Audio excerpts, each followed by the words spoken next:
La Crosse Public Library Archives presents Dark La Crosse Stories, a series in collaboration with the La Crosse Tribune. Dark La Crosse is a suite of programs that feature the seedier side of La Crosse history and also include a downtown walking tour, a trolley tour, and an annual stage production with new content each year.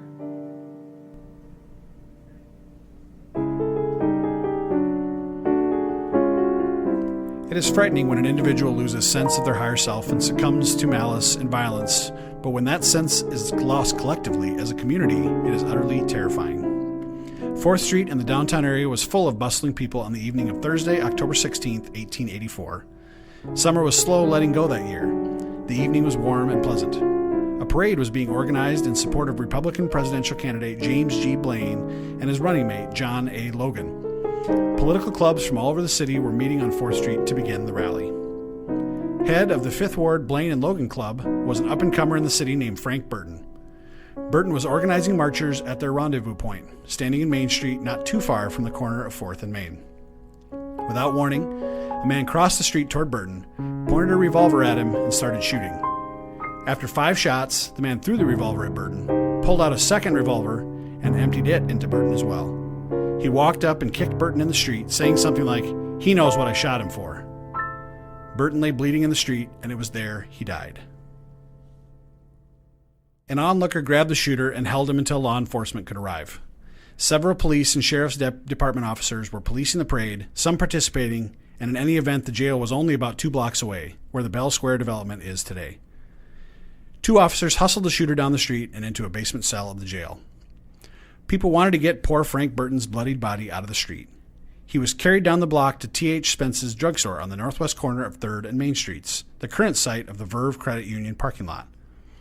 Doctors found evidence of 10 bullets passing into or through Burton's body, the full capacity of the 2 Smith & Wesson revolvers the shooter had used. They said Burton was most likely dead after the second shot. Later that night, Burton's body was moved from the drugstore to his home on Cass Street. An evening that had started with political celebration now turned ugly. No one doubted that the man in custody and locked in the county jail was the shooter of Frank Burton. Over the next couple hours, people congregated in the park-like area outside the jail and courthouse. An angry crowd began to demand that the shooter be turned over to them. The sheriff, along with a few deputies and city police officers, stood in their way. The mob pushed the lawmen to the doors of the jail. I had only been on the force for about 9 months. I didn't know what to do, and by the looks of my superiors' faces, they didn't either. We couldn't shoot on the crowd. There was too many of them, and they just kept coming. Around 10 o'clock, we heard the 4th Street door give way. It was an armored door, but it was no match for an angry crowd with a wooden beam. Twice we were able to push the crowd out of the offices, but the third time they came, we couldn't stop them. They used steel chisels to get in the cell, and the mob hauled the prisoner out. We had lost him. Holding back the deputies and other officers, the mob hauled him out, hands tied. Some in the crowd wanted the man to speak, to explain his actions. Others were growing worried that the National Guard would be called out to disperse them. They found a rope, put it around the shooter's neck, and began hauling him up into a tree. While it is likely the mob was made up mostly of angry men, women and children were witnesses to the vigilante violence as well. I was there that night with my daughter. She was around 12 at the time. We saw the crowd string the rope around the man's neck and hang him in the tree. It was horrifying. I will never forget his face. He had such a look of terror.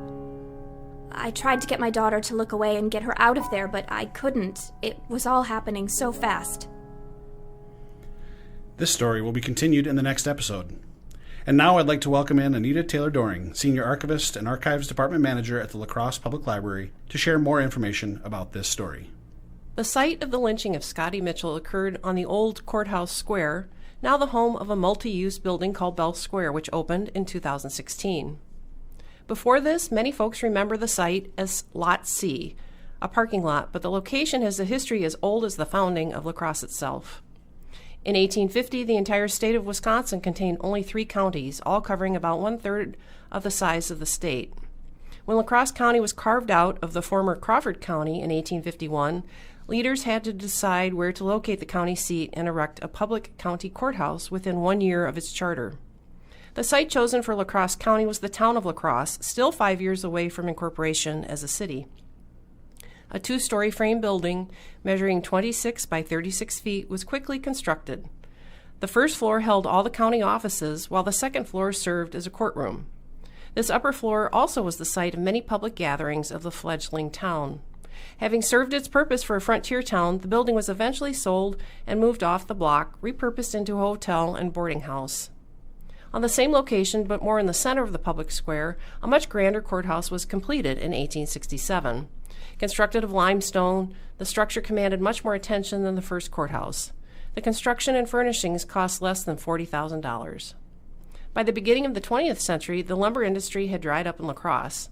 The Reform era had hit, and La Crosse needed to reinvent itself. Many people felt that the courthouse was inadequate. Again sited on the same courthouse square, the third county courthouse building sported murals, marble floors, and other decoration draped in symbolism of justice and freedom, designed and painted by the Odin Oyen firm, a successful decorating business in La Crosse founded by a Norwegian immigrant. A victim of the urban renewal craze of the mid-1960s, the third county courthouse met its demise as demolition crews smashed into the dome of the rotunda. A new modern county courthouse was constructed a few blocks away at 400 North 4th Street. For the first time since La Crosse had become the county seat in 1851, the courthouse square site was no longer owned by the public. The land was sold to Montgomery Ward in 1965 for a new store along with a separate automotive center north of Vine Street. In 1986, following a national trend of declining sales, the store closed. By 1990, developer Warren Loveland Jr. owned the site, and in 1992, the county bought the block back.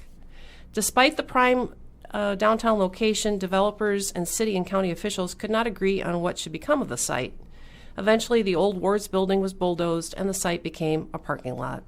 Finally, in 2014, agreements were reached with the city, county, and developer Weber Holdings, LLC for the 2.3-acre site. Associated Bank was the first tenant in the 255,000-square-foot Bell Square complex, quickly followed by others, including the Mayo Clinic Health System, Cowgill Dental, Riverside Corporate Wellness, and Shuby's Neighborhood Butcher. Thanks for listening.